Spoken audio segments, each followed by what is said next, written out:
नानी सिंध हुकूमत पारां 5 फरवरी ते कश्मीरियुनि सां ॿधीअ जे इज़हार तौरु आम मोकल जो ऐलान कयो वियो आहे। चीफ सेक्रेटरी जी मंज़ूरी बाद मोकल जो नोटिफिकेशन जारी कयो वियो।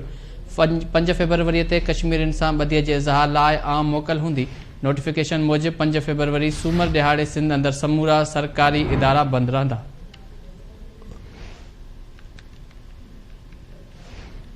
सिंध हुकूमत पारां 5 फरवरी ते कश्मीरियुनि सां ॿधीअ जे इज़हार तौरु आम मोकल जो ऐलान कयो वियो आहे। चीफ सेक्रेटरी जी मंज़ूरी बाद मोकल जो नोटिफिकेशन जारी कयो। नोटिफिकेशन मुताबिक़ 5 फरवरी ते कश्मीरियुनि सां ॿधीअ जे इज़हार लाइ आम मोकल हूंदी। नोटिफिकेशन में वधीक ॼाणायो वियो आहे त 5 फरवरी सूमर ॾिहाड़े सिंध अंदरि समूरा सरकारी तोड़े ख़ानगी इदारा बंदि रहंदा।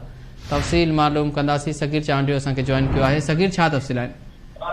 जी बिल्कुल, सिंध हुकूमत पारां 5 फरवरी ते कश्मीरियुनि सां इज़हार यकजहती तौर सूबे में आम मोकल जो ऐलान कयो वियो आहे। 5 फरवरी ते कश्मीरियुनि सां इज़हार यकजहती वारे ॾींहं ते जेको सूबे में आम मोकल जो नोटिफिकेशन जारी कयो वियो आहे। सूमर वारे ॾींहं ते सिंध अंदरि समूरा सरकारी इदारा जेके आहिनि उहे बंदि रहंदा। चीफ सेक्रेटरी सिंध जी मंज़ूरी खां पोइ HNDD तरफ़ां अहिड़ो नोटिफिकेशन जारी कयो वियो आहे। जी, वॾी महिरबानी सगीर चांडियो तफ़सीलनि जे लाइ।